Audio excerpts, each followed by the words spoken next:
তাহলে পারকুইজিট হচ্ছে benefit, benefit পাচ্ছ মানে তোমার অ্যাকাউন্টে টাকা ঢুকছে না, তোমার অ্যাকাউন্টে টাকা ঢুকছে না, তুমি বেনিফিট পাচ্ছ। প্রথম বেনিফিট কি আছে? রেন্ট ফ্রি অ্যাকোমোডেশন, তোমাকে ফ্রিতে থাকতে দিয়েছে। Rent free accommodation, rent free accommodation, ফ্রিতে থাকতে দিয়েছে।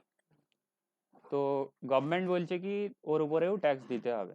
তোমাকে যদি ফ্রিতে না থাকতে দিয়ে টাকা দিত, সেটা তো স্যালারি হতো।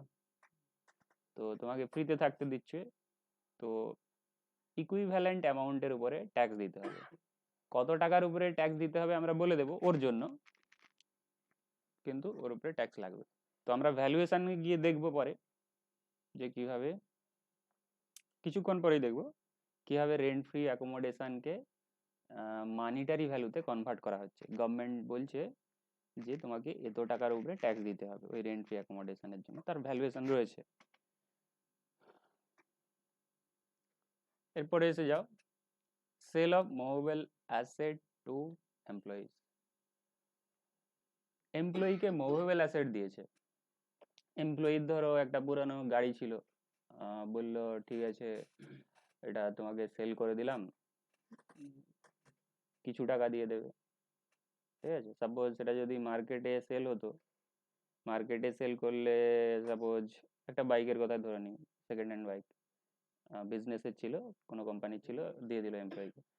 সেটা যদি মার্কেটে বিক্রি করা হতো হয়তো 20,000 টাকা পাওয়া যেত, কোম্পানি 20,000 পেত, কিন্তু এমপ্লয়িকে দিচ্ছে তার জন্য 10,000 দিচ্ছে, এমপ্লয়ির কাছ থেকে 10,000 নিচ্ছে কি 5,000 নিচ্ছে। তাহলে এমপ্লয়ি যতটা বেনিফিট পাচ্ছে, এই যে গ্যাপ, মার্কেটে সেল করলে ধরো 20,000, হ্যাঁ, তো ইনকাম ট্যাক্স ডিপার্টমেন্ট যেভাবে ভ্যালুয়েশন বলেছে সেইভাবে করতে হবে, ওটা তোমার মতো করলে হবে না। তো ভ্যালুয়েশনে আমরা গিয়ে দেখবো। তো এখন তোমাকে মনে রাখতে হবে যে মুভেবল অ্যাসেট যদি এমপ্লয়িকে সেল করে, তার থেকে যদি এমপ্লয়ির বেনিফিট হয় তো সেক্ষেত্রেও সেটার উপরেও ট্যাক্স দিতে হবে। সেটাও স্যালারির পার্ট হিসাবে ধরা হবে, কারণ আমরা স্যালারি চ্যাপ্টারে পড়েছি, স্যালারি পার্ট হিসাবে ধরা হবে। তার মানে এমপ্লয়ি যা বেনিফিট পাবে এমপ্লয়ারের কাছ থেকে সবের উপরে ট্যাক্স লাগবে। Movable asset belonging to employer, এরপরে বলেছে ইউজ, আগেরটা তো সেল, ওটা আমি ভ্যালুয়েশনে পরে যাব কিভাবে ভ্যালুয়েশন বলেছে, এখন নামগুলো শুনে না। Use of movable asset belonging to employer, এরপরে কি করেছে, এমপ্লয়ার তার অ্যাসেট ইউজ করতে দিয়েছে, বলেছে হয়তো কি ফার্নিচার নিয়ে যাও বাড়িতে ইউজ করবে, বাড়িতে বলতে কোয়ার্টারে বা যে কোনো জায়গায় তুমি যেখানে থাকো সেখানে ইউজ করবে, মুভেবল অ্যাসেট ইউজ করতে দিয়েছে। তো সেক্ষেত্রেও এমপ্লয়ির বেনিফিট হচ্ছে, তো ইনকাম ট্যাক্স ডিপার্টমেন্ট বলছে ঠিক আছে ওর উপরেও ট্যাক্স লাগবে। এরপরে যদি এমপ্লয়ি কার ফ্যাসিলিটি পেয়ে থাকে, কার ফ্যাসিলিটি, কার হয়তো দিয়ে দিয়েছে employee,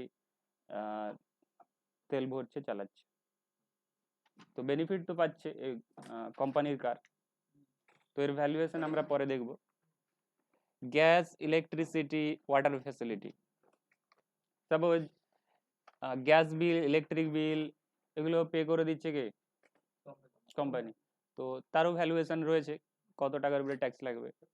free servant, education facility, suppose তুমি কোনো এডুকেশনাল ইনস্টিটিউশনে সার্ভিস করো, সেখানে তোমার বাড়ির কেউ পড়াশোনা করছে, চিলড্রেন, তো সেক্ষেত্রে যদি বেনিফিট পেয়ে থাকো মানে কম ফিজ নিয়ে থাকে, সেক্ষেত্রেও তোমার বেনিফিট হচ্ছে, তো সেটাও বলছে তার উপরেও ট্যাক্স লাগবে। Interest free loan, concessional loan, যদি ব্যাংকিং ইনস্টিটিউশনে কাজ করো, সাপোজ তুমি এমপ্লয়ি বলে তোমাকে ফ্রিতে ইন্টারেস্ট ফ্রি লোন দিতে পারে, ইন্টারেস্ট লাগবে না, বা কম রেটে চার্জ করতে পারে এমপ্লয়ির জন্য, তো সেক্ষেত্রে বলছে তোমার তো বেনিফিট হচ্ছে, স্যালারির পার্ট হিসাবে ধরা হবে, স্যালারির পার্ট হিসাবে ধরা হবে।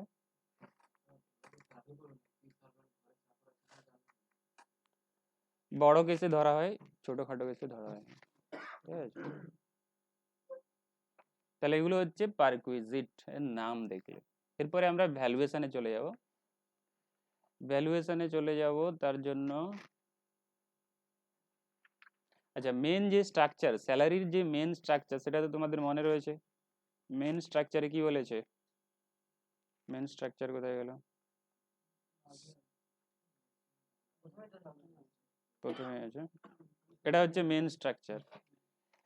বেসিক, ফিজ, কমিশন, বোনাস, এগুলো তো থাকছেই। তাছাড়া অ্যালাওয়েন্সেস বিভিন্ন ধরনের দেখেছো, সেগুলো থাকছে। তারপরে পারকুইজিট এখন দেখতে যাচ্ছ, তো এগুলো সব যোগ করে দিয়ে যেটা হবে সেটা গ্রস স্যালারি। তারপরে আন্ডার সেকশন 16-এ স্ট্যান্ডার্ড ডিডাকশন পাওয়া যায় কত বলেছি, 50,000। এন্টারটেনমেন্ট অ্যালাউন্স ছাড় আছে, সেটা গভর্নমেন্ট এমপ্লয়ির ক্ষেত্রে পাওয়া যায়, ওটাও আমরা ডিটেলে দেখবো কতটা কি ছাড় পাওয়া যায়।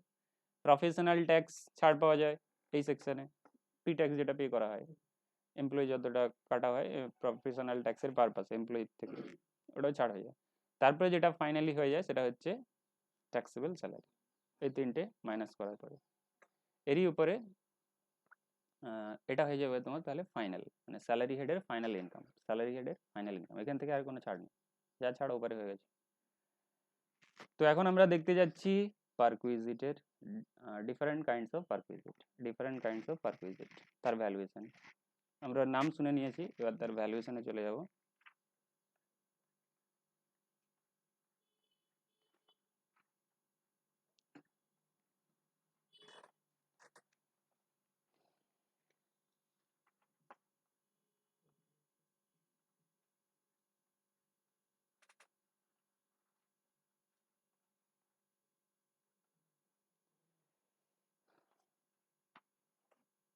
For self study not to be covered in class,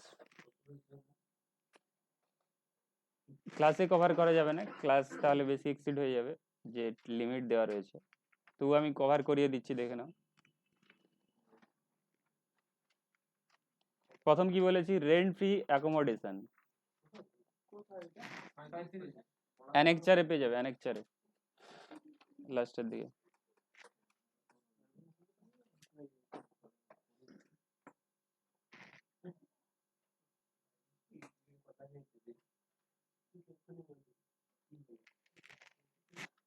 তাহলে রেন্ট ফ্রি অ্যাকোমোডেশন কথা নয় নিজেদের মধ্যে, rent free accommodation, rent free accommodation যদি পেয়ে থাকো তাহলে কত টাকার উপরে ইনকাম ট্যাক্স ডিপার্টমেন্ট ট্যাক্স নিতে চাইছে, মানে তুমি যে বেনিফিটটা পেয়েছো সে কত টাকার পেয়েছো, তুমি যে রেন্ট ফ্রি অ্যাকোমোডেশন পেয়েছো সেটা কত টাকার পেয়েছো, সেটাই তো স্যালারি হিসাবে ধরা হবে ইনডাইরেক্টলি, তার উপরে ট্যাক্স লাগবে। তো যদি তুমি গভর্নমেন্ট এমপ্লয়ি হও, যদি তুমি গভর্নমেন্ট এমপ্লয়ি হও সেক্ষেত্রে বলা হচ্ছে, গভর্নমেন্ট এমপ্লয়ি হলে সেক্ষেত্রে বলা হচ্ছে যে গভর্নমেন্টের লাইসেন্স ফি বলে হয়, লাইসেন্স ফি দেখতে হবে। গভর্নমেন্টের লাইসেন্স ফি যে কোয়ার্টারে দিয়েছে তার লাইসেন্স ফি দেখতে হবে, ঠিক আছে। গভর্নমেন্টের লাইসেন্স ফি বুঝলেন না, এটা ওদের গভর্নমেন্টের রুলস রয়েছে, ওরা যে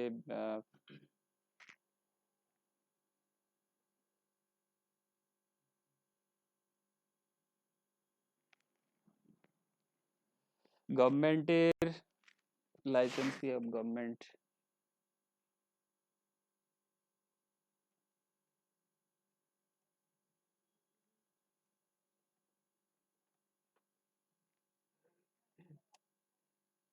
licence fee of government quarters.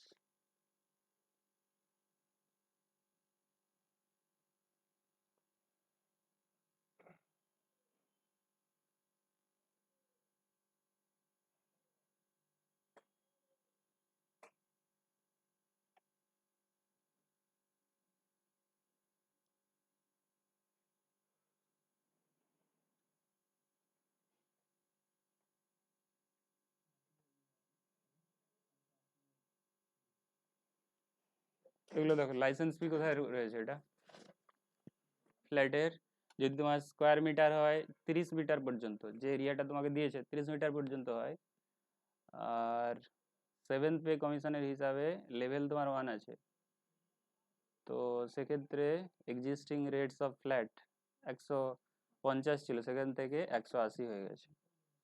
তো গভর্নমেন্টের রেট রয়েছে, ওরা গভর্নমেন্টের কোয়ার্টার যখন দিচ্ছে ওদের স্পেশাল রেট রয়েছে, মানে লাইসেন্স ফি যাকে বলা হচ্ছে, সেটাই তোমার ধরা হবে যে কত টাকা তুমি বেনিফিট পেয়েছো, ঠিক আছে। হ্যাঁ, যদি কোয়ার্টার থাকে কত স্কোয়ার মিটারের, 30, ঠিক আছে, তারপরে যেভাবে তার স্কোয়ার মিটার বাড়বে এরিয়া, সেইভাবে তার বেনিফিট। ঠিক আছে, তো আমরা গভর্নমেন্টের দেখবো না, আমরা প্রাইভেট সেক্টরেই দেখবো, মেন ফোকাস রাখবো।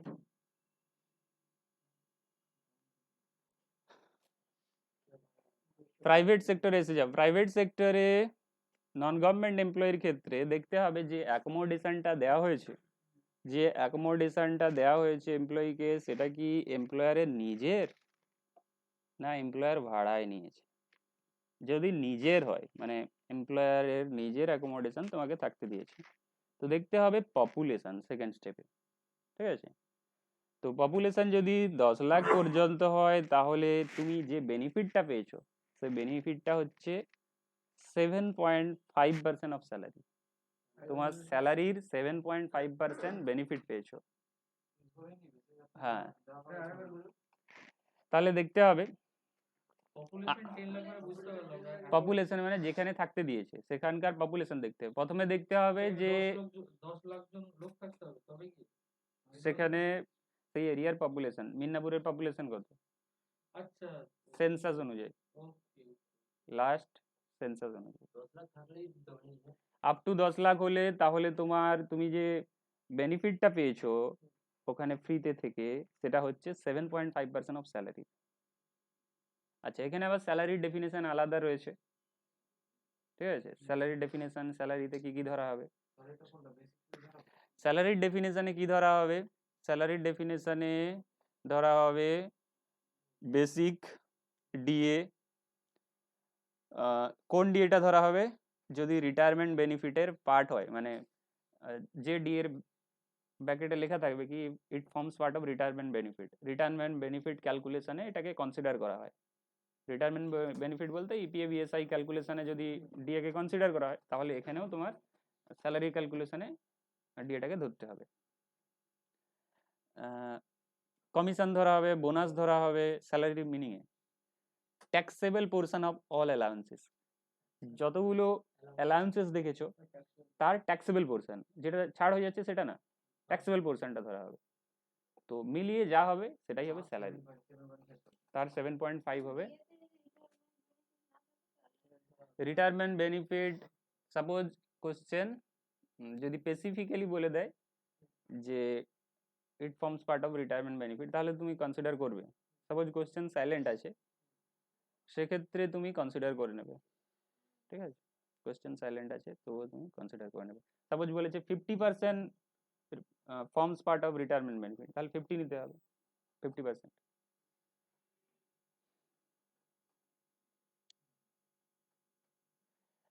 এবার পপুলেশন 10 লাখের বেশি, হ্যাঁ 25 লাখ পর্যন্ত, সেক্ষেত্রে 10% অফ স্যালারি তুমি বেনিফিট পেয়েছো ফ্রিতে থেকে, এটা ধরে নেওয়া হবে। কম টাকায় কি করে থাকবে, তোমাকে তো থাকতে দিয়েছে, তোমাকে তো থাকতে দিয়েছে। হুম, হ্যাঁ, অ্যাকোমোডেশন প্রোভাইড করলেই তার ভ্যালুয়েশন এভাবে হবে, তুমি কত টাকার বেনিফিট পেয়েছো সেটা এইভাবে ক্যালকুলেশন হবে। পপুলেশন দেখতে হবে, প্রথমে দেখতে হবে যেটা ভাড়ায় দিয়েছে, মানে থাকতে দিয়েছে সেটা কি ওনারের নিজের, এমপ্লয়ারের নিজের। তারপরে স্টেপে দেখতে হবে পপুলেশন কত ওই লোকেশনের, যেখানে তোমাকে থাকতে দিয়েছে, লোকেশনের পপুলেশনের বেসিসে 7.5 ধরবে কি 10 ধরবে কি 15 ধরবে। যদি 25 লাখের বেশি হয় তাহলে 15 ধরবে। তাহলে তোমাকে ধরো অ্যাকোমোডেশন দিয়েছে কলকাতা, তাহলে কত ধরা হবে, 15%, 15% অফ স্যালারি।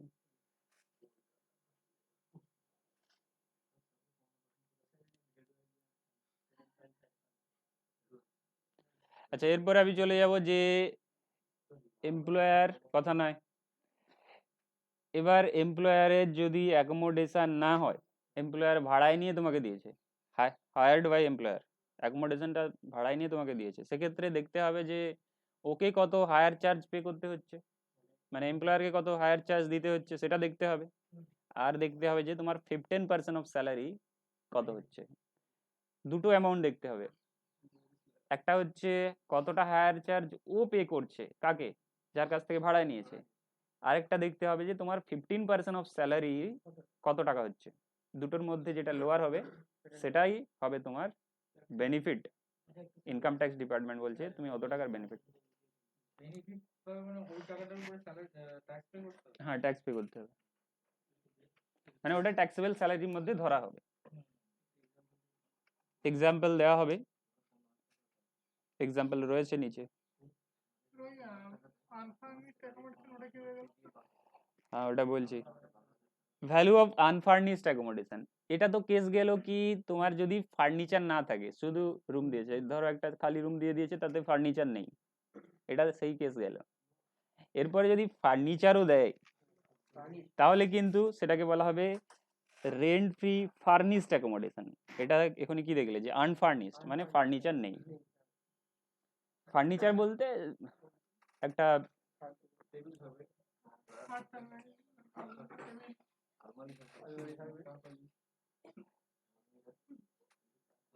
আচ্ছা, এরপর যদি ফার্নিচার দিয়ে থাকে তাহলে তোমার যে ভ্যালু তোমার ওখান থেকে বেরোচ্ছিল সে ভ্যালু তো বেরোলো, ওখানে যা হিসাবে হচ্ছিল সেটা তো বেরোলো, তার সাথে এবার ফার্নিচারের ভ্যালুও জুড়ে যাবে। এবার দেখতে হবে ফার্নিচার, ফার্নিচার কি এমপ্লয়ারের নিজের, যদি এমপ্লয়ারের নিজের হয় তাহলে 10% অফ ফার্নিচার কস্ট নিতে হবে, ওখানে যা হিসেবে বেরোলো সেটা তো বেরোলো। এবার দেখতে হবে ফার্নিচার যেটা দিয়েছে সেটা কি এমপ্লয়ারের নিজের, যদি এমপ্লয়ারের নিজের হয় তাহলে ওই ফার্নিচারের যত কস্ট তার 10% জুড়ে দিতে হবে, তাহলে তুমি পেয়ে যাবে ভ্যালু অফ ফার্নিশড অ্যাকোমোডেশন। ঠিক আছে, আর যদি এমপ্লয়ারের নিজের না হয় তাহলে এমপ্লয়ার ভাড়ায় করে নিয়ে এসেছে ফার্নিচার, তাহলে কত টাকা দিতে হচ্ছে ওকে হায়ার চার্জ সেটা জুড়ে যাবে তোমার এতে। করতে পারে, হ্যাঁ তাকে যে ভাড়াটা দিতে হচ্ছে সেটাই তোমার এতে অ্যাড হয়ে যাবে, কারণ ইউজটা কে করছে, তুমিই তো করছো না।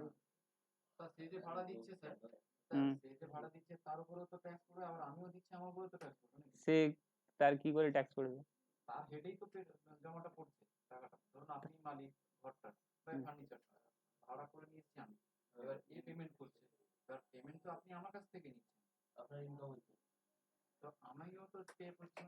তুমি কি বলতে চাইছো, এখানে এমপ্লয়ার আছে,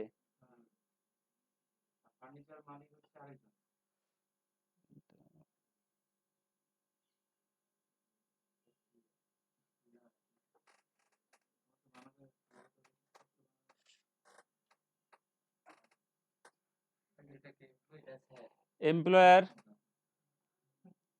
এমপ্লয়ার রয়েছে, আর এখানে তো রয়েছে অনির্বাণ রয়েছে, অনির্বাণ,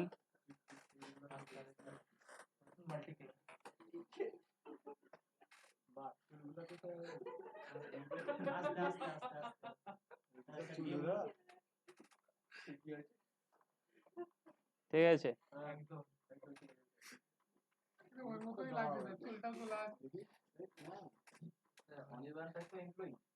হ্যাঁ অনির্বাণ তো এমপ্লয়ি, এমপ্লয়ার, এমপ্লয়ার যে কেউ এবিসি কোম্পানির ধরো ইলেকশন নেই অত, এমপ্লয়ার এখানে এখন আননোন রয়েছে, এখন তুমি অনির্বাণের দিকে ফোকাস করো, ঠিক আছে। অনির্বাণ তাহলে সাপোজ আনফার্নিশড অ্যাকোমোডেশন ওপরের যে ক্যালকুলেশন হয়েছে সেই ক্যালকুলেশনে ধরো হচ্ছে 15,000 টাকার বেনিফিট, ঠিক আছে 15,000 টাকার বেনিফিট। এরপরে যে ফার্নিচারটা ওকে দিয়েছে, ফার্নিচারের ভ্যালু সাপোজ 50,000, ধরে নিলাম 50, তাহলে তার 10% জুড়ে যাবে, 5,000 জুড়ে যাবে, তো টোটাল বেনিফিট 20,000 হয়ে যাবে। তো তুমি এই 5,000 টাকার বেনিফিটে কি বলতে চাইছো? হ্যাঁ হ্যাঁ অনির্বাণের বেনিফিট, তুমি অনির্বাণের দিকে এখন দেখো, অনির্বাণের বেনিফিট কত, 20,000, তো 20,000-এর উপর ট্যাক্স দেবে। হুম, এমপ্লয়ারকে কেন আবার দেবে, এমপ্লয়ারকে দেবে না তো এখানে। আচ্ছা তুমি ভাড়ার কথা বলছো, এটা তাহলে আমি এটা ধরেছিলাম তো এমপ্লয়ারের নিজের ফার্নিচার। আচ্ছা ধর সাপোজ ভাড়ায় নিয়ে এসেছে 5,000, তাহলে 5,000 টাকা বেয়ার করবে কে, কোম্পানি, কোম্পানি বেয়ার করবে, কোম্পানির খরচা তো, কোম্পানির খরচা কোম্পানি তার কোথায় দেখাবে, প্রফিট অ্যান্ড লস অ্যাকাউন্টে দেখাবে, যে আমার ভাড়া হয়েছে, ভাড়া দিতে হয়েছে, হায়ার চার্জেস অফ ফার্নিচার বলে তার প্রফিট অ্যান্ড লসে দেখাবে। সে যখন বিজনেসের প্রফিট অ্যান্ড লস অ্যাকাউন্ট বানাবে, সে তাতে দেখাবে, তার ফলে তার প্রফিট কমে যাবে, কম টাকার উপরে ট্যাক্স দিতে হবে।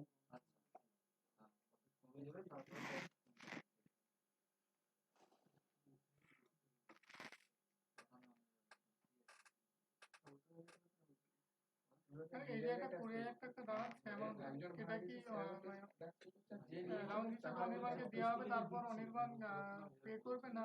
20,000 টাকা, হ্যাঁ, 20,000 টাকার কাউকে কিছু দিয়ে, কেউ কাউকে কিছু দেবে না। ইনকাম ট্যাক্স ডিপার্টমেন্ট তুমি যে ফ্রিতে অ্যাকোমোডেশন পেয়েছো তার ভ্যালুয়েশন করছে যে 20,000 টাকার তুমি বেনিফিট পেয়েছো, আমাকে ট্যাক্স দেবে 20,000-এর উপরে, মানে ওটা ট্যাক্সেবল স্যালারির পার্ট হিসাবে ধরা হবে।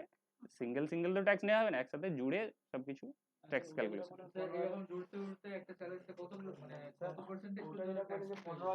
ওইরকম কোনো সেপারেট নেই, টোটাল দেখতে হবে 5টা হেডের ইনকাম মিলে 2.5 লাখ হচ্ছে কি হচ্ছে না। এখন আমি স্যালারি হেডের করছি, এভাবে জুড়তে হবে সব, দিতে হবে না। এখন আমি স্যালারি হেডের শুধু করছি। তুমি কি বলছো বলো? ওটা আমি ভ্যালুয়েশন করলাম, valuation of rent fee, furnished accommodation. আচ্ছা, যদি তুমি 15,000 বলো ভ্যালুয়েশন অফ আনফার্নিশড অ্যাকোমোডেশন, যদি তুমি 20,000 বলো value of furnished accommodation.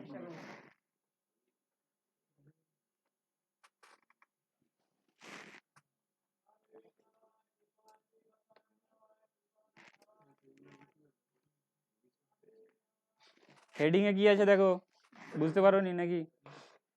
Rent free accommodation, তার ভ্যালুয়েশন হচ্ছে না। সেলার কেন পাবে? এখানে তো ফ্রিতে থেকেছো, তার ভ্যালু বের করা হচ্ছে, তুমি কত টাকার বেনিফিট পেয়েছো। তোমাকে একটা বাড়িতে থাকতে দেওয়া হলো ফ্রিতে, ইনকাম ট্যাক্স ডিপার্টমেন্ট বলছে কি তুমি তো থেকেছো ফ্রিতে থেকেছো, বেনিফিট তো হয়েছে, কত টাকার বেনিফিট হয়েছে আমি বলে দিচ্ছি, এইভাবে ক্যালকুলেশন করো, সেটাই তো হচ্ছে। ওটা যদি স্যার ওনার হয়, মানে ওনারের যদি প্রপার্টিটা হয়, তো সেক্ষেত্রে ওনার কি মানে ওইটা কোথায় লেখা থাকবে যে এত টাকার ওটা ভ্যালু, তার উপর 10% দেওয়া হবে? ওটা যখন ইনকাম ট্যাক্স ডিপার্টমেন্ট স্ক্রুটনি করবে তখন সব চেক করে নেবে, ঠিক আছে।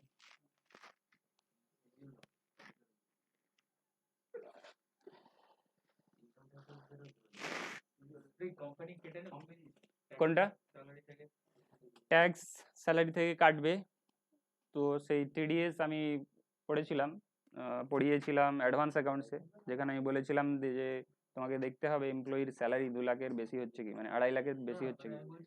এগুলো সব ধরে নিয়ে 2.5 লাখ পেরিয়ে গেলে তবে টিডিএস কাটবে। মানে এগুলো সব বেসিক ফিস পয়েন্ট এর সাথে অ্যাড হবে নাকি স্যার? হুম হুম হুম।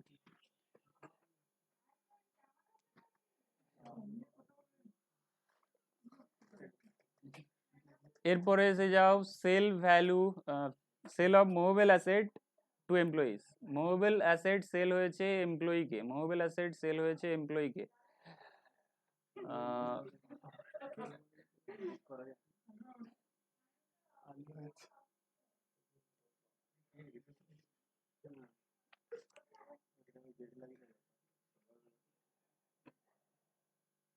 দেখো তুমি যে অ্যাসেটের ভ্যালুয়েশন করবে, তার জন্য তোমাকে ডেপ্রিসিয়েশন লাগাতে হবে, ডেপ্রিসিয়েশন লাগাতে হবে 50%, 20%, 10%।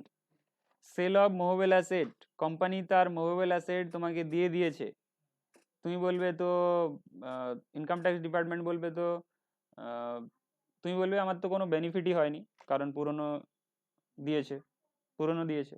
ইনকাম ট্যাক্স ডিপার্টমেন্ট বলছে না, বেনিফিট হয়েছে, আমরা বলে দিচ্ছি কিভাবে হয়েছে, তুমি ক্যালকুলেট করো। যে আমরা বলছি যে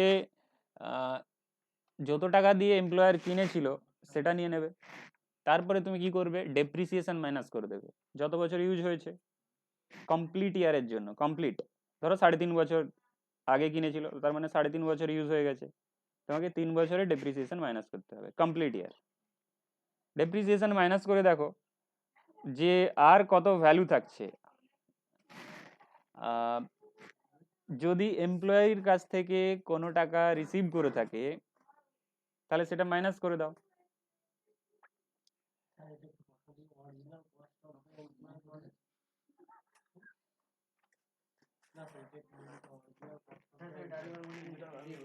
প্রথমে তাহলে আমি প্রথম থেকে বলি যে তুমি এমপ্লয়ারের কাছ থেকে একটা অ্যাসেট পেয়েছো, মানে সেল করেছে এমপ্লয়ার, তুমি বলছো আমি তো এমপ্লয়ারের কাছ থেকে কিনেছি, আমার কি বেনিফিট হয়েছে? ইনকাম ট্যাক্স ডিপার্টমেন্ট বলছে বেনিফিট হয়েছে, আমি বলছি ক্যালকুলেট করো কিভাবে। কিভাবে না, তুমি প্রথমে অরিজিনাল কস্ট নেবে।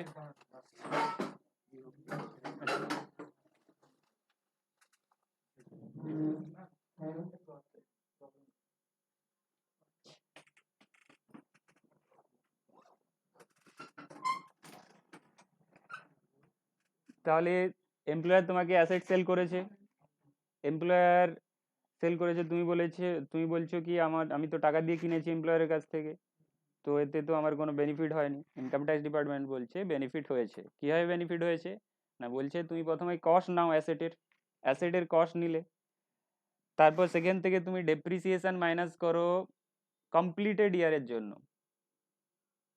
মানে 3.5 বছর যদি ইউজ হয় তোমাকে 3 বছরের ডেপ্রিসিয়েশন মাইনাস করতে হবে।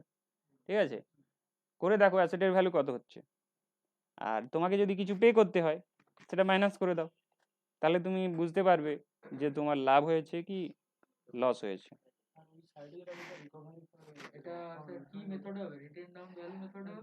হ্যাঁ, যদি কম্পিউটার ইলেকট্রনিক্স পেয়ে থাকো, মানে কম্পিউটার ইলেকট্রনিক্স তোমাকে সেল করে, তাহলে তুমি 50% অ্যাপ্লাই করবে ডেপ্রিসিয়েশনের rate, are written down value মেথডে নেবে।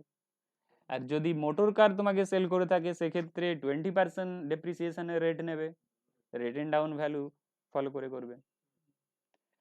আর যদি আদার্স কোনো অ্যাসেট পেয়ে থাকো, মানে সেল করে থাকে তাহলে 10% ডেপ্রিসিয়েশন চার্জ করবে, স্ট্রেট লাইন মেথডে করবে। মুভেবল অ্যাসেটের ক্ষেত্রে, ঠিক আছে, মুভেবল অ্যাসেটের ক্ষেত্রে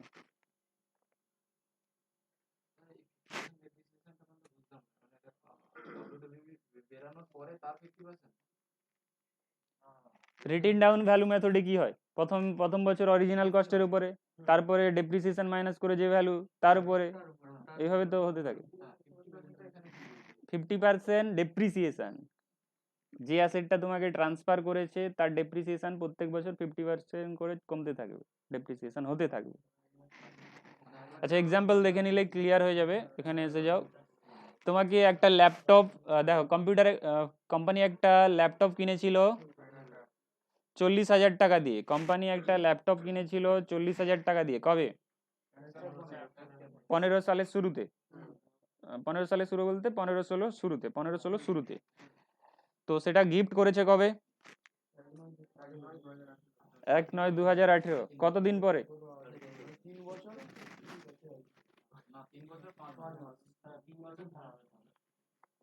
3 বছর 5 মাস।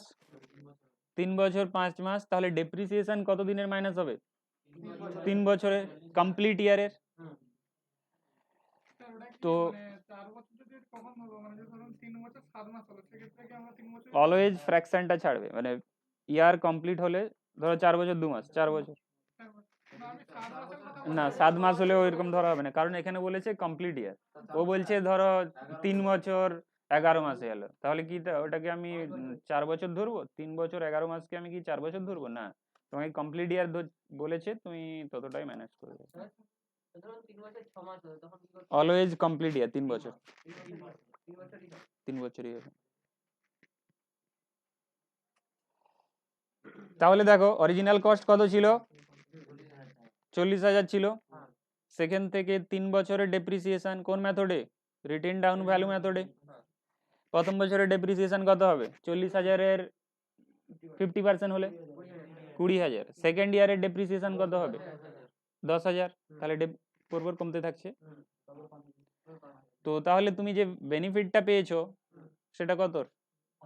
5,000-এর বেনিফিট পেয়েছো, মানে ফ্রিতে দিয়েছে না, এখানে গিফট করে দিয়েছে, মানে ফ্রিতে দিয়েছে। সাপোজ মিস্টার কিশোরকে দিয়েছে এটা 1,000 টাকায়, 1,000 টাকায় দিয়েছে সাপোজ, তাহলে তোমার বেনিফিট কত? 4,000 টাকা। ঠিক আছে, হ্যাঁ, এটা ট্যাক্সেবল স্যালারিতে ইনক্লুড হবে, তার মানে 4,000-এর উপরে ট্যাক্স লাগবে।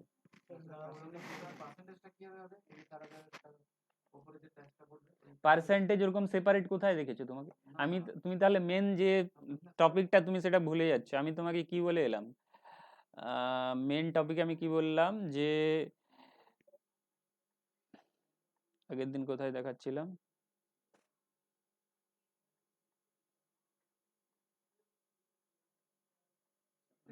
ইনকামের সাথে অ্যাড হবে।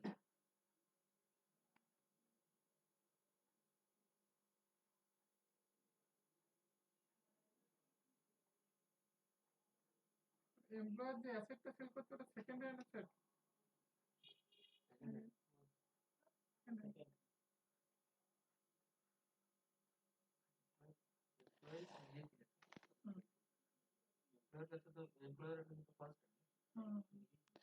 আচ্ছা শুনো না, এখানে কোনো স্যালারির ভেতরে যতগুলো তুমি ক্যালকুলেশন করবে, ভ্যালুয়েশন করবে, এর কোনো সেপারেট রেট নেই। তোমার টোটাল স্যালারির মধ্যে ঢুকে যাবে যতটা ট্যাক্সেবল। এবার টোটাল করে স্যালারির, হ্যাঁ যতটা বেনিফিট পাচ্ছ ততটা ওই ট্যাক্সেবল স্যালারির মধ্যে ধরা হবে। এবার টোটাল স্যালারি হেডে কত ইনকাম আছে দেখা হবে আলটিমেটলি লাস্টে।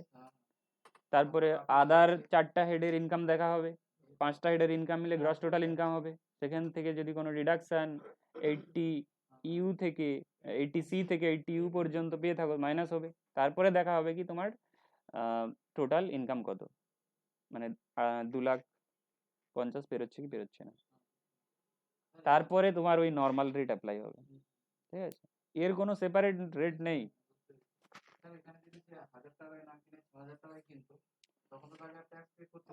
6,000 টাকা করতে হতো না, বেনিফিট তো পাচ্ছে না। তাহলে তোমার এখানে ফ্রিতে পেয়েছো, মিস্টার কিশোর ফ্রিতে পেয়েছে বলে 5,000 টাকার বেনিফিট।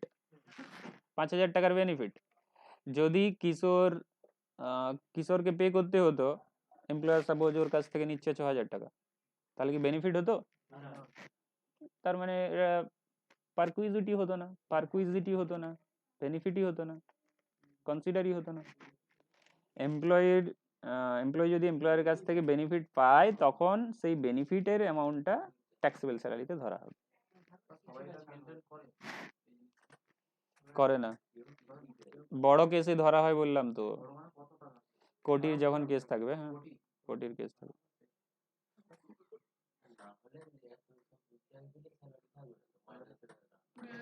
আচ্ছা এখানে পরের লাইনেই বলে দিয়েছে, assume that laptop was not gifted to mister Kishore but sold for 4,000 টাকায় সেল হয়েছে, তার মানে বেনিফিট কত? 1,000 টাকা ট্যাক্সেবল। হ্যাঁ, তাহলে আমরা এক্সাম্পল দেখে নিলাম sale of movable asset to employees. আমরা এক্সাম্পল দেখে নিলাম sale of movable asset to employees, এর রুলসও দেখলাম, এক্সাম্পলও দেখলাম, তাই তো? তার আগেরটা কি আমরা এক্সাম্পল দেখেছি কি? রেন্ট ফ্রি অ্যাকোমোডেশনের এক্সাম্পল দেখিনি। তো এক্সাম্পল দেখার জন্য আমি চলে যাব যেখান থেকে এসেছিলাম ওখানে। কোথা থেকে এসেছিলাম? পারকুইজিটের হেডিং যে ছিল, পারকুইজিটের হেডিং ছিল হ্যাঁ ওখানে ওরই নিচে পেয়ে যাবে একটা এক্সাম্পল। যখন ল্যাপটপ কিনেছিল 40,000 টাকা, তখন তো ট্যাক্স দিয়েছিল, এবার একে দিল, এই আবার বেনিফিট পেল, এর উপর আবার ট্যাক্স। তাহলে ওই একটা জিনিসের উপর তো দুবার করে ট্যাক্স দিতে হবে। কোথায় এর উপরে ট্যাক্স? এটা ইনকাম, এ তার ইনকামের উপরে ট্যাক্স দিচ্ছে, সে তার গুডসের উপরে দিয়েছে, এটা জিএসটি দিয়েছে।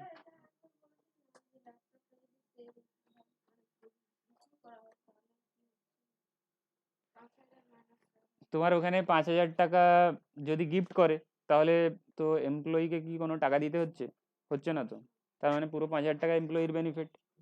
আর যদি গিফট না করে এমপ্লয়ার সেল করতো কত টাকা দিয়ে?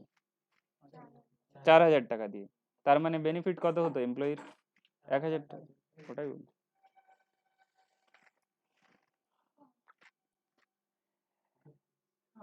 আচ্ছা আমি এখানে কি দেখাতে এলাম যে রেন্ট ফ্রি অ্যাকোমোডেশনের এক্সাম্পল। এখানে দেখো একটা এক্সাম্পল রয়েছে, salary of an employee based in Mumbai. তাহলে মুম্বাইতে রয়েছে, বলেই দিয়েছে হিন্ট।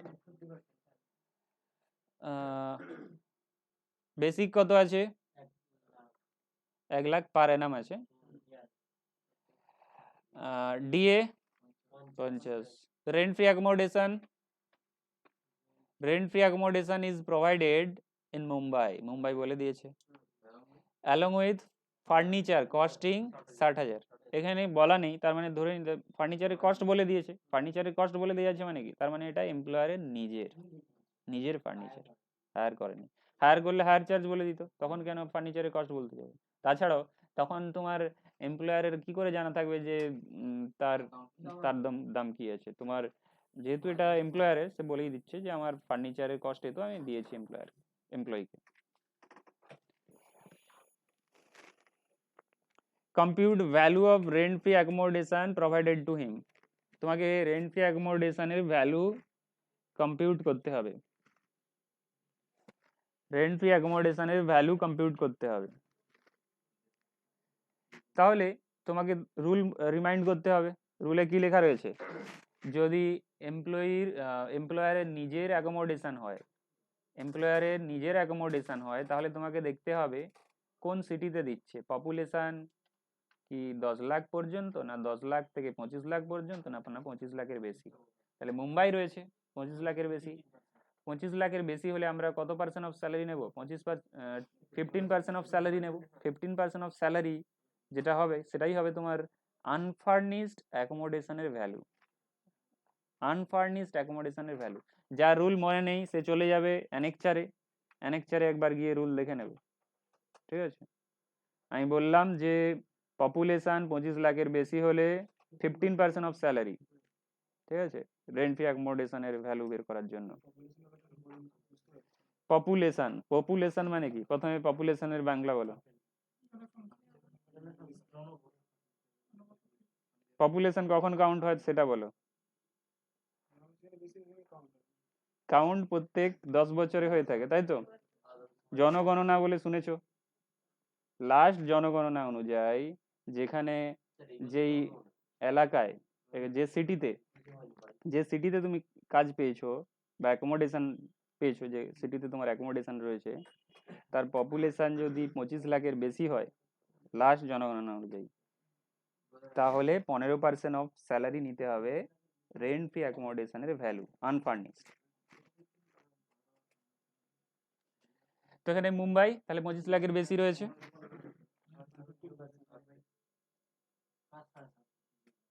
কি হলো এদিকে শোনো আমার কথা শোনো তাহলে 15% অফ স্যালারি নিতে গেলে তাহলে তোমাকে স্যালারি ডেফিনেশন কি আছে দেখতে হবে স্যালারি ডেফিনেশনে কি বলেছে বেসিক নিতে হবে 1 লাখ নিতে হবে বেসিক ডিএও নিতে হবে 50,000 আর কি আছে এই দুটোই তো রয়েছে 1.5 লাখের তাহলে তুমি নিয়ে নাও 15% তার মানে কত হবে 22,500 ফার্নিচার রয়েছে ফার্নিচারের কত পার্সেন্ট নিতে হবে এটা কি দাঁড়ালো value of unfurnished accommodation unfurnished মানে ফার্নিচার নেই ভ্যালু অফ আনফার্নিশড অ্যাকোমোডেশন এরপরে ফার্নিচারের ভ্যালু কত পার্সেন্ট অ্যাড হয়ে যাবে 10% 60,000 6,000 টাকা তার মানে তোমার ভ্যালু অফ ফার্নিশড অ্যাকোমোডেশন দাঁড়িয়ে যাবে 28,500 ওইটা কি আছে দেখো তো ওইটাই রয়েছে 28,500 ঠিক আছে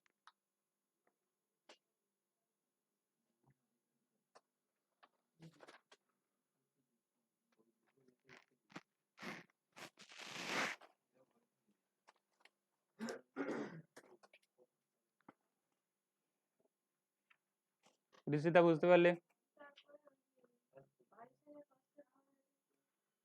22,500 তো ভ্যালু অফ আনফার্নিশড অ্যাকোমোডেশন 15% নিতে হবে না 15% ফার্নিচারের ভ্যালু অ্যাড হবে তো ফার্নিশড অ্যাকোমোডেশন ফার্নিচার দিয়েছে তো তার 10%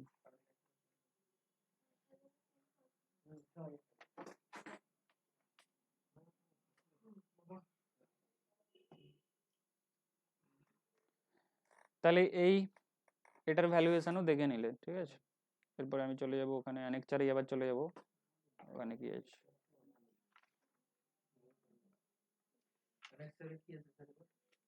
এর পরের ভ্যালুয়েশন কি আছে দেখো, use of movable asset. Use of movable asset রয়েছে। তাহলে এতক্ষণ পর্যন্ত আমরা দুটো পারকুইজিটের ভ্যালুয়েশন দেখে নিলাম। এক হচ্ছে রেন্ট ফ্রি অ্যাকোমোডেশনের ভ্যালুয়েশন, দুই হচ্ছে যদি মুভেবল অ্যাসেট সেল করে বা ফ্রিতে দেয়, মানে পুরো দিয়ে দিয়েছে, ওনারশিপ দিয়ে দিয়েছে, ওনারশিপ দিয়ে দিয়েছে, ফ্রিতে বা টাকা নিয়েছে, ট্রান্সফার করেছে। তার মানে মুভেবল অ্যাসেট যদি ট্রান্সফার করে আমরা দেখে নিয়েছি, ফ্রিতে হতে পারে বা টাকা নিতে পারে। এরপরে আমরা চলে আসব ইউজ করতে দিয়েছে, ওনারশিপ কিন্তু দেয়নি। ইউজ, নিয়ে যাও, ইউজ করবে, যদি কোনোদিন কাজ ছাড়ো আবার দিয়ে যাবে। বুঝতে পারলে? তো সেক্ষেত্রে এমপ্লয়ার দেখতে হবে যে অ্যাসেটটা তোমাকে দিয়েছে ইউজ করতে, সেটা কি এমপ্লয়ারের নিজের, তাহলে কত পার্সেন্ট তোমার বেনিফিট হচ্ছে? 10%। সেই কস্টের, সেই অ্যাসেটের কস্টের 10% তোমার বেনিফিট হচ্ছে। যদি হায়ার করে দেয় তাহলে যতটা হায়ার চার্জ পে করতে হচ্ছে এমপ্লয়ারকে, ততটাই তোমার বেনিফিট হচ্ছে। ভ্যালুয়েশন ইজি আছে, তো আমরা এক্সাম্পল দেখে নেব। কিন্তু এখানে বলা হচ্ছে যদি তোমাকে মোবাইল ফোন ইউজ করতে দেয়, যদি তোমাকে ল্যাপটপ ইউজ করতে দেয়, যদি তোমাকে কম্পিউটার ইউজ করতে দেয়, টেলিফোন ইউজ করতে দেয়, এই চারটের কেসে পারকুইজিট হিসাবে ধরাই হবে না। ঠিক আছে? হ্যাঁ, এগুলো ইউজ করা যেতে পারে এমপ্লয়ারের, করা যেতে পারে বলতে মানে তুমি করতে পারো কিন্তু ট্যাক্স নেওয়া হবে না। ঠিক আছে, তুমি যে কোনো ইউজ করতে পারো কিন্তু আগের গুলো সেটা ট্রান্সফার হচ্ছিল, ওনারশিপ ট্রান্সফার হচ্ছিল, ওনারশিপ ট্রান্সফার, এটা ইউজ করতে দিচ্ছে। সেটা আগের কেসটা ছিল ট্রান্সফার করছিল, তোমাকে দিয়ে দিচ্ছিল, যাও নিয়ে যাও একেবারে। কিন্তু এটা নয়, এটা বলা হচ্ছে যে নিয়ে যাও, ইউজ করবে, যদি চলে যাও, এখানে যদি না কাজ করতে চাও আবার দিয়ে যাবে। ঠিক আছে?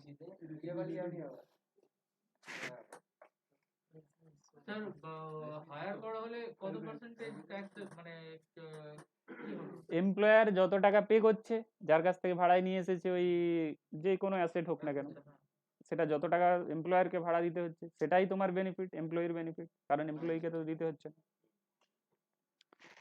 ঠিক আছে, তো আমরা এক্সাম্পল দেখে নেব। সানরাইজ লিমিটেড কোম্পানি নিচের অ্যাসেট গুলো তোমাকে দিচ্ছে, following asset free use at Nikhil's home. তার মানে নিখিলকে, তার এমপ্লয়ি, মানে কোম্পানির এমপ্লয়ি হচ্ছে নিখিল, ফর পার্সোনাল ইউজ। ঠিক আছে, Nikhil employed with Sunrise Limited for last 2 year, 2 বছর ধরে কাজ করছে। ক্যালকুলেট ভ্যালু ইফ পারকুইজিটের ভ্যালু তোমাকে বের করতে হবে। ল্যাপটপ জানি কি, যদি ইউজ করতে দেয় ট্যাক্স লাগবে না, তো পারকুইজিটের ভ্যালু কি হয়ে যাবে? পারকুইজিটের ভ্যালু হয়ে যাবে নীল, পারকুইজিটের ভ্যালু হয়ে যাবে নীল, কারণ ল্যাপটপ ইউজ করলে তার কোনো বেনিফিট, মানে ইনকাম ট্যাক্স ডিপার্টমেন্ট সেটাকে পারকুইজিট হিসাবে কনসিডার করছে না।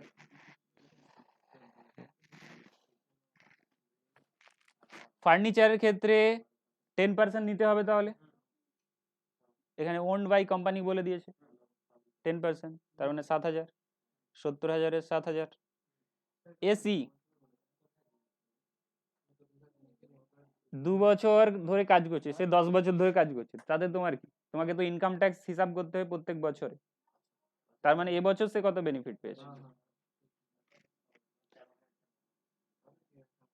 আচ্ছা, এই যে স্যার এবছর ও দেখিয়ে দিল 7,000, পরের বছর ও যদি কাজ করে 7,000-ই দেখাবে। 7,000-ই দেখাবে না, ওইভাবে সিস্টেম নেই, এখানে বলা হচ্ছে 10% অফ অরিজিনাল কস্টই নিতে হবে। না,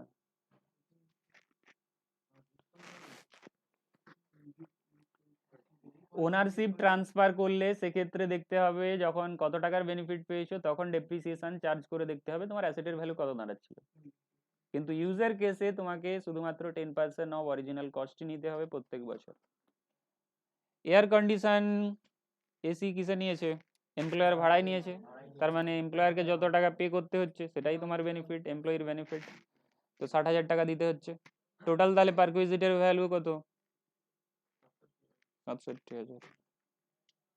ঠিক আছে, তো স্যার এবার একটা কথা বলুন, আমি যে ফার্নিচারটা ইউজ করছি, আমি 70,000 টাকার ফার্নিচার হয়, আর আমি 10% করে যদি দিই, 8 বছর পরে তো স্যার আমি যেটা পে করবো, ঠিক আছে, সেটা মেন ফার্নিচারের থেকে দাম বেশি হতে পারে।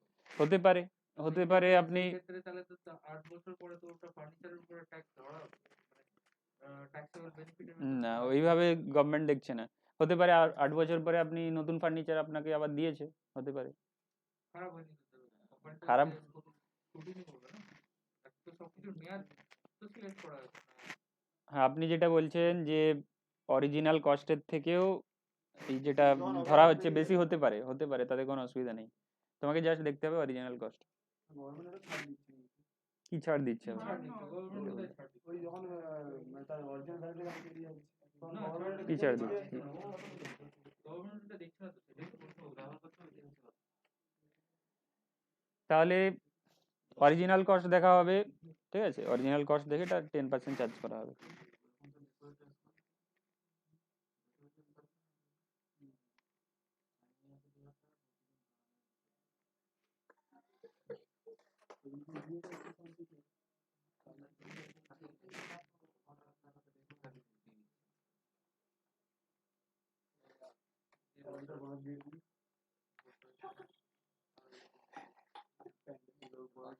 কথা নয়, কথা নয়, তুমি যেটা বলছো ডেকোরেটিং সার্ভিস, সেটা তো সার্ভিস, তুমি যে ইউজ করছো সেটা তো অ্যাসেট ইউজ করার জন্য।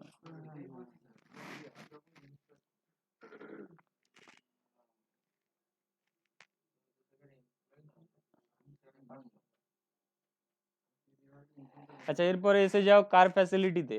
নেক্সট ভ্যালুয়েশন হচ্ছে কার ফ্যাসিলিটি। কার ফ্যাসিলিটি যদি পেয়ে থাকো, তোমরা বইতে দেখে নেবে, এখানে কিছুটা প্রবলেম রয়েছে। তো কার ফ্যাসিলিটি দেখো, হ্যাঁ ওরই পরে কার ফ্যাসিলিটি বলছে যে 3টে সিচুয়েশন হতে পারে, 3টে সিচুয়েশন হতে পারে,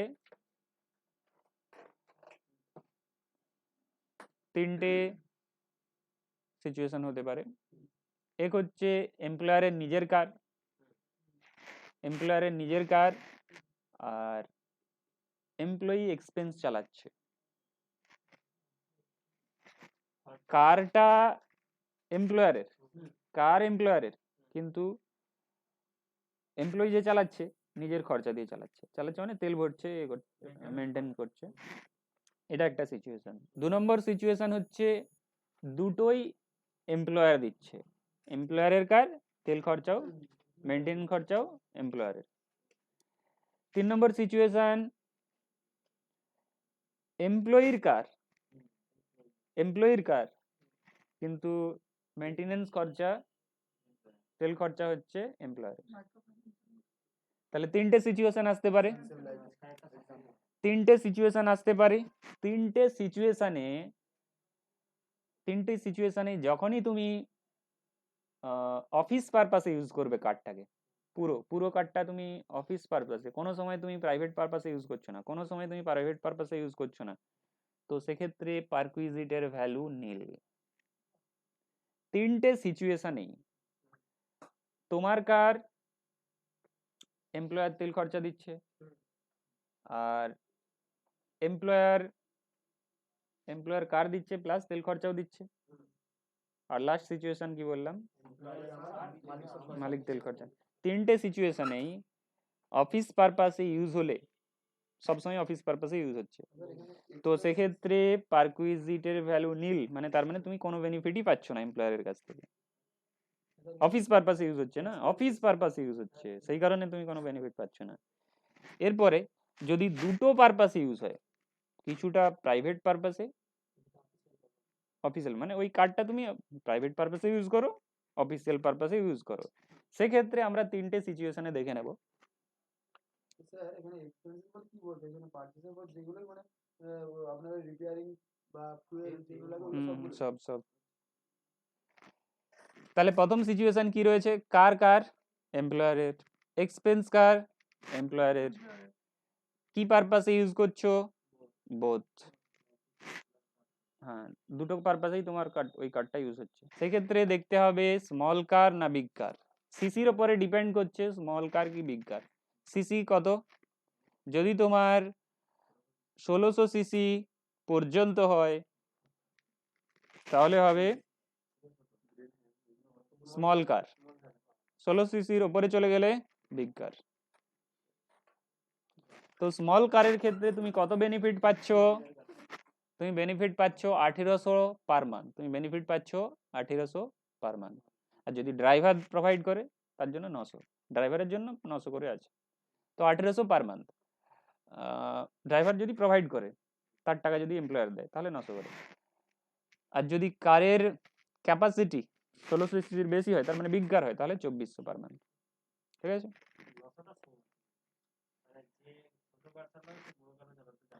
কথা নাই এমপ্লয়ার। তাহলে প্রথম সিচুয়েশন, এমপ্লয়ার দুটোই দিচ্ছে, কারও দিচ্ছে, এক্সপেন্সও দিচ্ছে। তাহলে আমরা দেখে নিলাম যে বোথ পারপাসে যদি ইউজ হয় তাহলে কি হবে। বোথ পারপাসে ইউজ হলে তোমাকে দেখতে হবে সিসি কত আছে, বোথ পারপাসে ইউজ হলে দেখতে হবে কারের সিসি কত রয়েছে, স্মল কার না বিগ কার, সেই হিসাবে দেখতে হবে। কিন্তু যদি পুরোটাই পার্সোনাল পারপাসে ইউজ হয়, পুরোটাই পার্সোনাল পারপাসে, তার মানে এমপ্লয়ার কার দিচ্ছে, তেল খরচা দিচ্ছে, তুমি সবসময় পার্সোনাল পারপাসে ইউজ করছো, তো সেক্ষেত্রে বলা হচ্ছে এমপ্লয়ার যা যা দিচ্ছে সবই হবে তোমার বেনিফিট। এমপ্লয়ার যা যা দিচ্ছে সবই হবে তোমার বেনিফিট। ড্রাইভারকে যত টাকা দিতে হচ্ছে, টোটাল যত টাকা চালিয়ে দিচ্ছে, প্লাস কারের যে কস্ট তার 10% ধরা হবে, কারের কস্টের 10% ধরা হবে, কারের কস্টের 10% ধরা হবে। ঠিক আছে? ওটাতে আরেকবার বলুন। এমপ্লয়ার কার দিচ্ছে, এমপ্লয়ার এক্সপেন্স চালাচ্ছে, হুম, যা খরচা, তুমি এনজয় করছো হুম, প্রাইভেট পারপাসে। হুম। তো সেক্ষেত্রে কত টাকার বেনিফিট পেলে, কত টাকার বেনিফিট পেলে, যা খরচা এমপ্লয়ার চালালো দিল আর কি, প্লাস কারের 10% ধরতে হবে, কারণ ডেপ্রিসিয়েশন আছে না, সেটা ধরতে হবে। তো কারের কস্টের 10%। যদি ভাড়া করে নিয়ে আসে, সাপোজ এমপ্লয়ারের ছিল না, সে কারটা ভাড়া করে নিয়ে এসে তোমাকে চালাতে দিচ্ছে, তাহলে কস্ট তো ধরা হবে না, 10% অফ কস্ট ধরা হবে কি, তখন হায়ার চার্জ ধরা হবে। আর ড্রাইভার স্যালারি, যদি ড্রাইভার প্রোভাইড করে, না করে তো এটা হবে না, তুমি নিজে চালাচ্ছ। ডেপ্রিসিয়েশন তো অ্যাপ্লাই হবে না। ডেপ্রিসিয়েশন না, জাস্ট 10% অফ কস্ট ধরা হবে। ওটাই আমি বলে দিলাম যে কেন ধরা হচ্ছে, যে কারের যেহেতু ডেপ্রিসিয়েশন হচ্ছে, তো তাছাড়াও এটা তো কারটা তো ইউজ হচ্ছে, এটাও তো এক ধরনের বেনিফিট। বলো, ইয়ারলি বেসিস, এটা ইয়ারলি বেসিস, যেখানে মান্থলি রয়েছে ইয়ারলি করে নিতে হবে, 12 দিয়ে মাল্টিপ্লাই। হ্যাঁ মান্থলি, ইয়ারলি। এই যে কোম্পানি যে পার্সোনাল ইউজের জন্য কি এরকম গাড়ি দেয়, নিজে এনজয় করবো তার জন্য একটা এমপ্লয়ি কে মানে গাড়ি দিয়ে দেয়? দেয় না, স্টিল তোমার রোড ট্যাক্স নেই, দেয় না, ইন্স্যুরেন্স খরচা জানি নেই, না, দিয়ে থাকে। কিন্তু ওই পার্সোনাল পারপাসটা আমি শুনিনি। পার্সোনাল পারপাসে গাড়ি দিয়ে থাকে, ঠিক আছে। এক্সিকিউটিভ, তুমি যদি এক্সিকিউটিভ হও, এমডি হও, তোমাকে দেবে না? এমডির প্যাকেজ একবার দেখবে, এমডির প্যাকেজ কত আছে, লাখ 30 লাখ 40 লাখ প্যাকেজ রয়েছে এমডি, কত না। তাহলে আমরা দেখে নিলাম যে এমপ্লয়ার দুটোই দিচ্ছে, কারও দিচ্ছে প্লাস এক্সপেন্সও চালাচ্ছে। এরপরে আমি চলে যাব যে আমি পার্সোনাল ইউজ, আমি পার্সোনাল যেটা ইউজ করছি আমি সেটা অফিসিয়াল ইউজ সবাই দেখালাম, তাহলে সেটা ইনকাম ট্যাক্স ডিপার্টমেন্ট কিভাবে দেখবে? হ্যাঁ, কিন্তু আমি কোথায় যাচ্ছি সেটা ইনকাম ট্যাক্স ডিপার্টমেন্ট দেখবে, সেটা কিভাবে কি দেখাতে পারি, কারণ অফিসের সেটা স্ক্রুটনি করে দেখা যাবে, ডকুমেন্ট মিটার চেক করবে, ডকুমেন্ট চেক করতে পারে, কোথায় কোথায় গিয়েছিলে, অফিসিয়াল কাজে গিয়েছিলে তো কোথায় গিয়েছিলে, তো সেটা স্ক্রুটনির ম্যাটারে হবে। এখন তুমি রুলস রেগুলেশন জানো, ঠিক আছে। তো এমপ্লয়ার, এরপরের কেস কি আছে, যে এমপ্লয়ার তো কার দিচ্ছে, এমপ্লয়ার কার দিচ্ছে, খরচা কে চালাচ্ছে, এমপ্লয়ি। তোমরা কি বুঝে নিয়েছো? তাহলে কি এটা বাদ দিয়ে দেবো? তাহলে কথা বলে যাচ্ছে নিজেদের মধ্যে। এমপ্লয়ার কার দিচ্ছে, এমপ্লয়ি এক্সপেন্স, খরচা চালাচ্ছে। সেক্ষেত্রে তোমার যদি বোথ পারপাসে হয়, বোথ পারপাসে হয়, তাহলে তোমার বেনিফিটটা দেখো কমে গেছে। যদি স্মল কার হয় 600 হয়ে গেছে। কেন হয়ে গেছে 600? এমপ্লয়ি খরচাটা দিচ্ছে না, এমপ্লয়ি খরচাটা দিচ্ছে না, সেই জন্য বোথ পারপাসে হলে স্মল কারের কেসে দেখো ওখানে ছিল 1800, এখানে হয়ে গেছে 600, বেনিফিট কমে গেছে। বিগ কারে হলে 900 হয়ে গেছে। ঠিক আছে, এমপ্লয়ি খরচা চালাচ্ছে না, বেনিফিটটা কমে গেছে। আর যদি পার্সোনাল পারপাসে হয়, এমপ্লয়ারের কার আর তুমি খরচা চালাচ্ছ পার্সোনাল পারপাসেই ইউজ হচ্ছে, পার্সোনাল পারপাসেই, সেক্ষেত্রে যেহেতু কার দিয়েছে তাহলে তার 10% নিতে হবে, তার 10% নিতে হবে বা হায়ার চার্জ নিতে হবে। আর খরচা তো তুমি চালাচ্ছ, সেটা তো বেনিফিট হিসাবে ধরা হবে না। যদি ড্রাইভার প্রোভাইড করে, ড্রাইভারের স্যালারিটা ধরে নিতে হবে, যদি প্রোভাইড করে। ব্যাস, এরপরেরটা কি আছে? হুম, শুধু অনলি পার্সোনাল। একটা কার শুধু অফিস পারপাসে, অফিস আর পার্সোনাল দুটোতে ইউজ করছো, তার ভ্যালুয়েশন কি হবে সেটা হচ্ছে বোথে। আর শুধুমাত্র পার্সোনাল তার উপরে। ওই গাড়িটাই তোমাকে একটা গাড়ি দিয়েছে, বলেছে তুমি নিজে চালাবে, অফিস পারপাসে নয়, বাড়িতে ঘুরতে যাবে ফ্যামিলিকে নিয়ে। অফিসের কাজের জন্যও তো একটা গাড়ি দরকার আমার। তখন বোধ চলে যাবে। বোধ যদি চলে যায় তখন তো সেই পার্সোনালটাও তার মধ্যে তো অ্যাড হচ্ছে। ওটাই বলছি। তোমাকে কটা গাড়ি দিয়েছে তুমি প্রথমে বলো? একটাই গাড়ি দিয়েছে।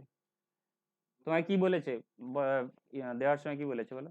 যে আপনি যেটা বললেন বোধ যদি হয় তাহলে পার্সোনালি ব্যবহার করতে পারি। না, তোমাকে কি বলেছে বলো তো, আমি তোমাকে সেইভাবে কেসটা সাজাবো। কিছু আমি বলেনি, বলছি, আমি বলছি। বলেছে যে বোথ পারপাসে ইউজ করতে পারো, তাহলে তো সেকেন্ড কেসে এসে যাবে, এটাতে এসে থার্ড এইখানে এসে যাবে, বোথে এসে যাবে। প্রশ্নটা হচ্ছে স্যার পার্সোনাল ইউজের জন্য দিয়েছে, যে হঠাৎ করে একদিন দরকার পড়লো তো আমরা অফিসিয়াল ইউজে ইউজ করলাম। বাট যদি এই ধরনের কেস ঘটে যে প্রথম 6টা মাস আমরা পার্সোনাল ইউজ করেছি, কিন্তু তারপর কোম্পানির কোনো একটা কারণে কোম্পানি বলে দিল যে হ্যাঁ এবার তোমাকে বোথ পারপাসে ইউজ করতে হবে, তো সেই ক্ষেত্রে আমরা ফার্স্টে পার্সোনালে 10% দিচ্ছিলাম, এবার কি বোথের ওটা কনভার্ট হয়ে স্মল ইয়েতে বাড়বে না কম, মানে বোথের ইয়েতে চলে আসবে? 6 মাসের পর যতদিন ইউজ করেছি নিজের জন্য সেটা পার্সোনাল হিসেবে হবে, আর যেটা দাদা বোধ হলো কি করে? দেখো, দেওয়ার সময় তোমাকে যে দিয়েছিল তখন দেখতে হবে কি পারপাসে দিয়েছে। প্রথম পার্সোনাল দিচ্ছি। পার্সোনাল দিয়েছিল, তারপরে যতদিন পর্যন্ত তাহলে পার্সোনাল দিয়েছে ততটা পার্সোনাল করো, তারপরে যদি বলে যে বোথ পারপাসে ইউজ করবে তাহলে বোথ পারপাসেই তুমি ক্যালকুলেশন করবে, প্রথম 6 মাসের পার্সোনাল, তারপরে 6 মাসের বোথ। দেখতে হবে এমপ্লয়ার তোমায় কি বলেছে। ঠিক আছে,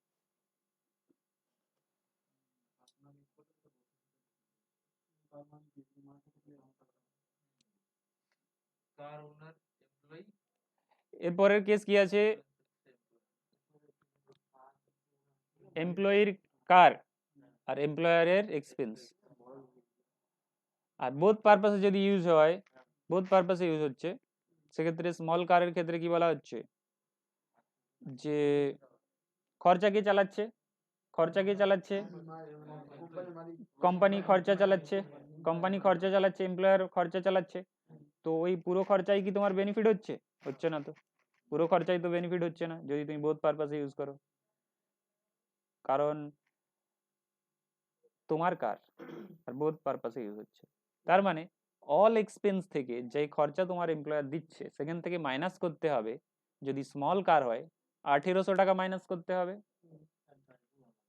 ঠিক আছে, ড্রাইভারের কথা ছাড়ো, ড্রাইভার যদি প্রোভাইড করে তাহলে তোমার মাইনাস হবে, তাহলে অল এক্সপেন্স থেকে তোমাকে 1800 টাকা মাইনাস করতে হবে। কারণ কি, গাড়িটা তোমার না, বেনিফিট তো কমে যাবে, খরচা চালালে কি হবে, 1800 মাইনাস করতে হবে। ওখানে যেমন তোমার 1800 টাকা যেহেতু এমপ্লয়ারের কার ছিল বলে 1800 টাকা পার মান্থ ধরা হচ্ছিল, তেমনি এখানে যেহেতু কারটা তোমার সেই জন্য 1800 টাকা মাইনাস হয়ে যাবে অল এক্সপেন্স, এটা এমপ্লয়ার দিচ্ছে। যেটা এমপ্লয়ার, হ্যাঁ, এমপ্লয়ার দিচ্ছে। তো বিগ কার হলে 2400 মাইনাস করবে। ঠিক আছে, আর যদি তুমি নিজের থেকে ড্রাইভার লাগাও তো সেক্ষেত্রে আবার 900 টাকা মাইনাস করবে। আর পার্সোনাল পারপাস হলে, পার্সোনাল পারপাস হলে, পার্সোনাল পারপাস হলে পুরো খরচা যেটা এমপ্লয়ার দিচ্ছে সবই তোমার বেনিফিট, পার্সোনাল পারপাস না। আর ড্রাইভার যদি তোমাকে দেয়, ড্রাইভার বাদ দিয়ে, অল এক্সপেন্স বলতে ড্রাইভার বাদ দিয়ে, ড্রাইভারকে সেপারেট করে দিয়েছে এর সাথে, ঠিক আছে, এর থেকে ড্রাইভার যদি দিয়ে থাকে তাহলে ড্রাইভারের স্যালারি, ড্রাইভারের স্যালারির জন্য কত, 900 তো, তোমার ইনকামের হিস্সা দেবো বলো ডিডাকশন, এটা স্টার আছে, deduction available for amount recovered from employee. হ্যাঁ ওই আচ্ছা ওইটা, এটা থেকে এখান থেকে যদি কিছু খরচা তোমার কাছ থেকে নিয়ে থাকে, সাপোজ তোমাকে, তোমার কার প্লাস যা যা খরচা হচ্ছে তোমার পেমেন্ট করে দিচ্ছে, প্লাস ড্রাইভারকে স্যালারি দিয়ে দিচ্ছে কোম্পানি, তোমার থেকে কিছু যদি রিকভার করে কোম্পানি, তো সেটা মাইনাস হয়ে যাবে, কারণ সেটা তো তোমার বেনিফিট হচ্ছে না, তো সেই জন্যই মাইনাস করতে হবে। আমার কাছ থেকে স্যার কি রিকভার করতে পারে, কন্ডিশন কিরকম আসতে পারে, কার আমার কাছ থেকে কি recover করতে পারে? Suppose হতে ধরুন পারে আমি কি, গাড়ি নিয়ে গেলাম, অফিসিয়াল কাজে যাচ্ছি, বাট গাড়িটা আমার, ঠিক আছে, এর নাম আমার ঢাকা হ্যাঁ যাই, হতে পারে, না না accident এটা হলো, না, এটা না, সেই এখানে ক্ষেত্রে ড্রাইভারের স্যালারি বলছে যে, ড্রাইভারের স্যালারি সাপোজ 900 টাকা, তো 900 টাকার মধ্যে তুমি 200 টাকা দেবে, এমপ্লয়ার 700 টাকা দেবে, তো ড্রাইভার তো পেয়ে যাচ্ছে 900 টাকা, তোমার কাছ থেকে রিকভারি কত হচ্ছে, 200 টাকা, আচ্ছা হ্যাঁ, তো ওটাই মাইনাস হবে, যতটা রিকভারি হচ্ছে তোমার কাছ থেকে। তার মানে মাইনাসের ক্ষেত্রে অল এক্সপেন্স মাইনাস 1800 মাইনাস 200, যদি কোন কেসে, ওপরের কেসে? না না না না না, নিচের কেসে বোথে স্মল কারে আপনি বললেন 200 বাদ দিতে, তার মানে অল এক্সপেন্স মাইনাস, আমি ওটার ক্ষেত্রে 200 মাইনাস করতে বলছি না, উপরের কেসে বলছি। শুধু পার্সোনাল ইউজের ক্ষেত্রে 200 তুমি পুরোটা বুঝতে পারছো না, ও কোশ্চেন করেছিল যে এখানে লেখা রয়েছে, আমি যার কোশ্চেন তার আগে অ্যান্সার দিচ্ছি, deduction available for amount recovered from employee, এটা কি লেখা রয়েছে, কোথায় স্টার আছে দেখতে পাচ্ছ, স্টার এখানে আছে, তাহলে তোমাকে স্টার কোথায় আছে সেটা দেখতে হবে, এখানে কোথায় স্টার আছে, স্টার মাথায় কোথায় আছে, পার্সোনাল এইখানে স্টার আছে, সব তিনটেতেই স্টার আছে স্যার, নিচে আছে স্মল কারের পিছনে দেখুন স্টার আছে, আচ্ছা বিগ কারের পিছনে স্টার আছে। ঠিক আছে, তাহলে ঠিক আছে, যদি সাপোজ ড্রাইভারকে স্যালারি দিতে হচ্ছে, এবার ড্রাইভারকে ধরো 900 টাকা দিতে হচ্ছে, তোমার থেকে বলা হচ্ছে যে তোমার থেকে কেটে নেওয়া হবে 200 টাকা, ঠিক আছে, ড্রাইভারকে তো দিয়ে দেওয়া হচ্ছে আমরা 900 টাকা, তোমার থেকে 200 টাকা কেটে দেওয়া হবে, তো তোমার থেকে রিকভার কত হচ্ছে, 200, সেটাই মাইনাস হবে, কারণ তোমার তো বেনিফিট নয় অত টাকা। হ্যাঁ তো ড্রাইভারের স্যালারি ওইভাবে বলা যায় না, ড্রাইভারের স্যালারি তো 900ই থাকবে, তোমার থেকে রিকভার 200 হয়েছে, ওটা আলাদা করে বলতে হবে, ঠিক আছে। 1.6 লিটার ওটা কি বলছে,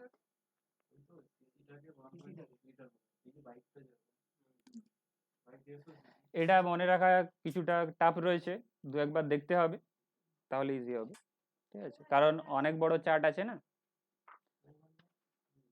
আজকে আর কিছু করাবো?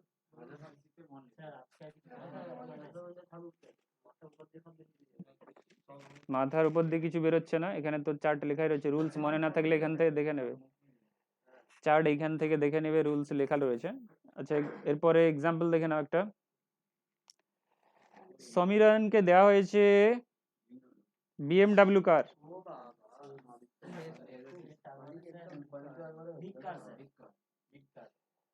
কত টাকার কারের ভ্যালু, 50 লাখ, অল এক্সপেন্স কে চালাচ্ছে, তাহলে আমাদের কোন কেসে আসছে উপরের, সেকেন্ড কেসে এসছে, সেকেন্ড কেসে, এবার তোমাকে দেখতে হবে পার্সোনাল ইউজ হলে কি হবে, 10% অফ অ্যাকচুয়াল কস্ট, আর ড্রাইভার স্যালারি, এখানে কিছু ড্রাইভার প্রোভাইড করেছে বলেছে, প্রোভাইড করেনি, তাহলে সির্ফ শুধুমাত্র 10% অফ অ্যাকচুয়াল কস্টই নেওয়া হয়েছে, 10% অফ কস্ট, ঠিক আছে।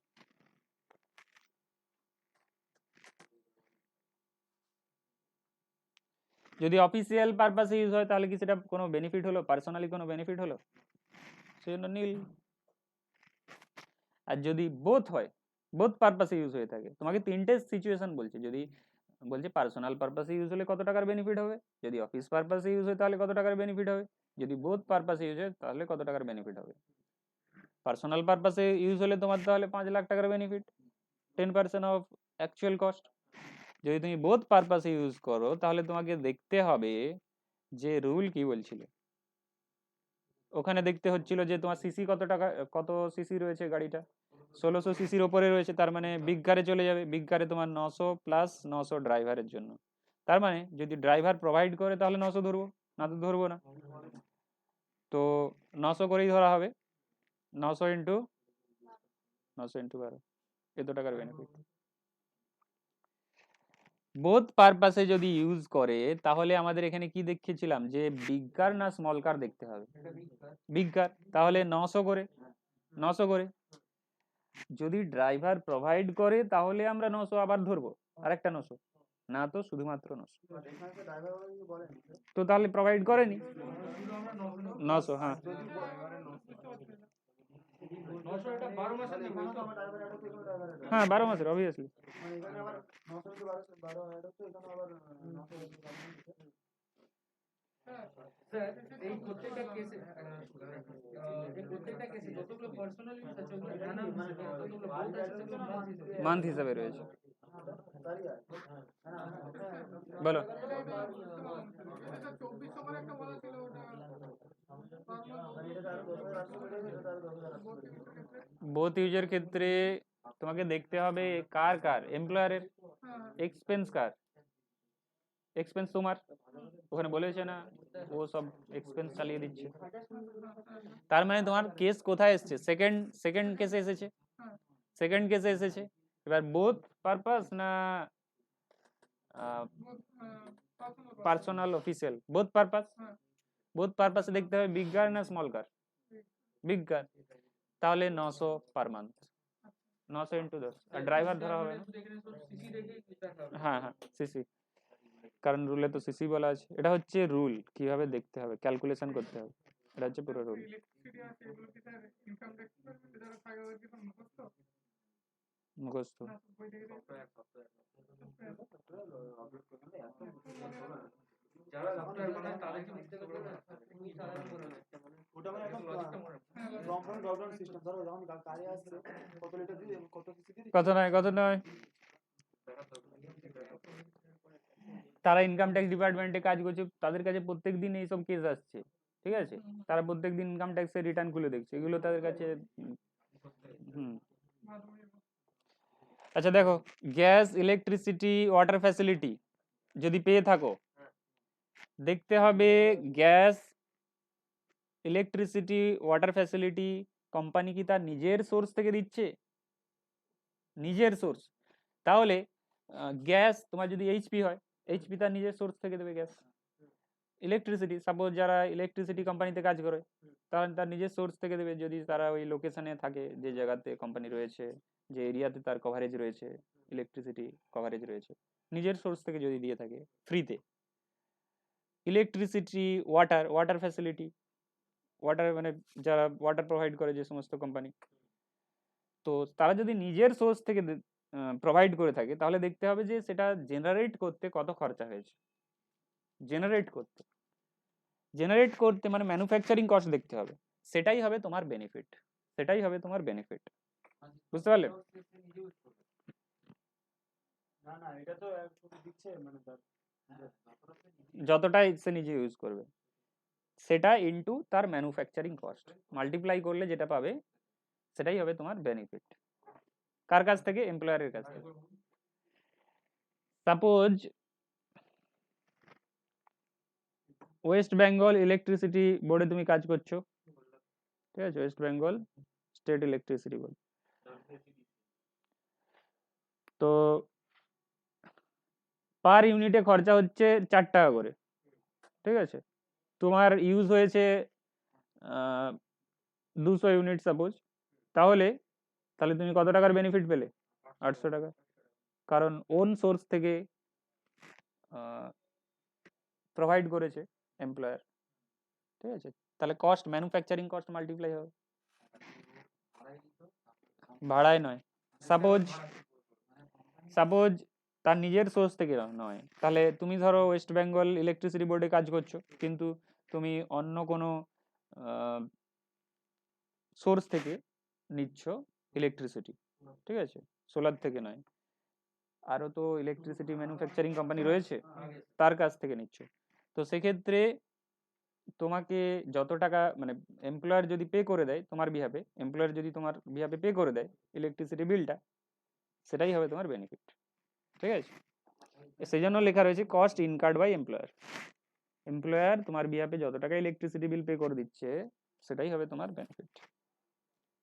তাহলে নিজের সোর্স থেকে দিলে কস্ট মাল্টিপ্লাই করে দেখতে হবে বেনিফিট কতটা, আর যদি নিজের সোর্স থেকে না হয় তাহলে দেখতে হবে যে এমপ্লয়ার কতটা পে করছে তোমার বিহাফে। সেটা হতে পারে গ্যাসের ক্ষেত্রে, সেটা হতে পারে ইলেকট্রিসিটির ক্ষেত্রে, সেটা হতে পারে ওয়াটারের ক্ষেত্রে। সার্ভেন্ট ফ্যাসিলিটি, সার্ভেন্ট ফ্যাসিলিটিতে এটা কিছুই নেই। এমপ্লয়ার যদি তোমার বিহাফে যত টাকা পে করবে সার্ভেন্টকে, তোমাকে তোমার অ্যাকাউন্টে টাকা দিচ্ছে না, ডাইরেক্ট কাকে পে করে দিচ্ছে, সার্ভেন্টকে। সেই জন্যই তো আমি বলেছি যে পারকুইজিট মানে কি, তোমার অ্যাকাউন্টে টাকা আসছে না, টাকা অন্য দিকে চলে যাচ্ছে, তুমি শুধু বেনিফিট এনজয় করছো। তো যত টাকা পে করেছে সার্ভেন্টকে সেটাই তোমার বেনিফিট। এরপর এডুকেশন ফ্যাসিলিটিতে এসে যাও, আর দুটো রয়েছে, ঠিক আছে। আচ্ছা এইটা এটা এডুকেশনটা দেখে নাও, এডুকেশনটা দেখে নাও। এখানে এডুকেশন ফ্যাসিলিটিতে বলা হচ্ছে যে যদি এমপ্লয়ার তার নিজের ইনস্টিটিউশনে তোমাকে কোর্স করায়, সেক্ষেত্রে ছাড় হবে কত, সেক্ষেত্রে ছাড় নয়, এখানে এখানে আমি বলবো যে সেক্ষেত্রে বেনিফিট হবে কত, সেক্ষেত্রে বেনিফিট হবে তার যে কস্ট, সেই কোর্সের যে কস্ট, প্রত্যেকটা কোর্সের কস্ট আছে কি নেই, টিচারকে স্যালারি দিতে হবে, স্টাডি ম্যাটেরিয়াল বানাতে হবে, কস্ট তো রয়েছে, সেই কোর্সের যা কস্ট সেটাই হবে তোমার বেনিফিট, এমপ্লয়ার যদি তার নিজের ইনস্টিটিউশনে তোমাকে পড়ায়। আচ্ছা এখানে এক মিনিট, এখানে না এটা একটু আলাদা আছে, আমি আরেকবার ফ্রেশ করে বলে দিচ্ছি। দেখো, এমপ্লয়ার যদি তার নিজের ইনস্টিটিউশনে পড়ায় তাহলে তোমাকে দেখতে হবে যে সিমিলার ইনস্টিটিউশনে কত টাকা চলছে ফিস, সিমিলার ইনস্টিটিউশনে কত টাকা ফিস চলছে। সাপোজ এখানে একটা এমবিএ কলেজ রয়েছে মিদনাপুরে, এমবিএ কলেজে স্যার 5 ধরনের এমবিএ কি হবে, তাহলে কোনটা দেবো, সবচেয়ে বেশি যেটা না সবচেয়ে কম যেটা? সেম স্ট্যান্ডার্ড যেটা রয়েছে, সেম স্ট্যান্ডার্ডের তোমাকে দেখতে হবে এডুকেশনাল ইনস্টিটিউশনে ফিস কত রয়েছে। সেটাই বলছি, যেমন ধরুন হেরিটেজ যেটা দিচ্ছে স্বামী বিবেকানন্দ সেটা দিচ্ছে, আর স্বামী বিবেকানন্দ নিচ্ছে 5 লাখ, হেরিটেজ ওটা নিচ্ছে 11 লাখ, বাট স্ট্যান্ডার্ড সেম। আমি তো কলেজ ক্যাম্পাস তো দেখতে হবে, সাপোজ ক্যাম্পাসিং দেখতে আইআইএম আইআইএম এর কতগুলো জায়গা আছে, অনেকগুলো। তুমি ধরো কলকাতাতে ভর্তি হয়েছো, মানে কলকাতাতে পড়াশোনা করছো, তো তোমাকে দেখতে হবে আইএম এর অন্য ব্রাঞ্চ কি নিচ্ছে, সিমিলার ইনস্টিটিউশন, সিমিলার স্ট্যান্ডার্ড, ঠিক আছে। এটা একটা তুমি সিমিলার ইনস্টিটিউশনে দেখতে পারো, বা মার্কেট ফি মানে তোমার কাছ থেকে না নিয়ে যে তোমার যে স্টুডেন্ট রয়েছে, তুমি যদি বাইরের স্টুডেন্ট হতে তার কাছ থেকে কত নিত, সেটাও মার্কেট ফি হবে। তো সেই মার্কেট ফি দেখতে হবে, সেখান থেকে 1000 টাকা মাইনাস হয়ে যাবে পার চাইল্ডের জন্য, তোমার দুটো চাইল্ড নেওয়া হবে নাকি যতগুলো হতে পারে, 1000 টাকা পার চাইল্ড। এখানে তো ম্যাক্সিমামের কথা বলা নেই, তার মানে 3 জন পার চাইল্ড এমপ্লয়ার বের করবে, এমপ্লয়ার বেয়ার করবে, মানে ছেড়ে দিচ্ছে, বেয়ার করবে না। এখানে ইনকাম ট্যাক্স ডিপার্টমেন্ট বলছে যে তোমার ছেলে তো এমপ্লয়ারের স্কুলে পড়ছে, তার জন্য তো এমপ্লয়ার হয়তো চার্জই করেনি, জাস্ট কস্ট চার্জ করেছে, তো তুমি কত টাকার বেনিফিট পেয়েছো সেটা আমরা এখানে ডিসাইড করতে চাইছি। তো সেক্ষেত্রে বলা হচ্ছে যে মার্কেট ফি দেখো, যদি তুমি সেম স্ট্যান্ডার্ড মেনটেন করতে বা ওই স্কুলের মার্কেট ফি দেখো, সেইখান থেকে তুমি মাইনাস করে দাও 1000 টাকা করে পার মান্থে, তার মানে মাসে 12,000 মাইনাস হবে, তারপরে যেটা থাকছে সেটাই হবে তোমার বেনিফিট। যদি তোমাকে কিছু না পে করতে হয় এমপ্লয়ারকে, কিছু না পে করতে হয়, যদি পে করতে হয় সেটা তো আবার মাইনাস করতে হবে, তারপরে যেটা থাকবে সেটা তোমার বেনিফিট। ঠিক আছে, বেনিফিট না, তুমি যত বেনিফিট পাচ্ছ সেখান থেকে মাইনাস হয়ে যাবে। সাপোজ তোমার সাপোজ কোনো এমপ্লয়ির ছেলে কোনো ইনস্টিটিউশনে পড়ছে, সারা বছরের ফিস দিতে হতো 30,000 টাকা, সারা বছরের ফিস 30,000, কিন্তু যেহেতু এমপ্লয়ারের ছেলে বলে কোনো টাকাই নেওয়া হচ্ছে না সাপোজ, তাহলে 12,000 মাইনাস করে দাও 1,000 করে 12 মাসে, তার মানে 18,000 টাকার বেনিফিট পেলে তুমি এমপ্লয়ারের কাছ থেকে, সেটা ধরা হবে 18,000 টাকার উপরে ট্যাক্স পড়বে। হ্যাঁ, সেটা ট্যাক্সেবল স্যালারির পার্ট হিসাবে ধরা হবে। ঠিক আছে, ওটাই বলতে চাইছি। এবার যদি অন্য অন্য ইনস্টিটিউশনে পড়ে, তোমার ইনস্টিটিউশনে বাদ দিয়ে, তাহলে এমপ্লয়ার যত টাকা পে করেছে ওই ইনস্টিটিউশনকে, সেটাই তোমার বেনিফিট। তোমার ইনস্টিটিউশনে পড়েনি, তোমার চিলড্রেন অন্য ইনস্টিটিউশনে পড়েছে, এমপ্লয়ার টাকা পেমেন্ট করে দিয়েছে, তাহলে যত টাকা পেমেন্ট করেছে সেটাই, ওটাই বলছে কস্ট ইনকার্ড বাই এমপ্লয়ার।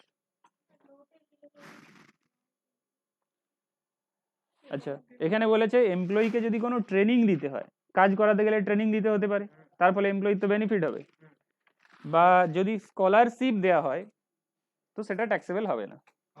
না, এমপ্লয়িকে যদি ট্রেনিং দিতে হয় বা স্কলারশিপ পেয়ে থাকে এমপ্লয়ি, সেক্ষেত্রে ট্যাক্সেবল হবে না। বাস আজকে এই পর্যন্তই, চলো।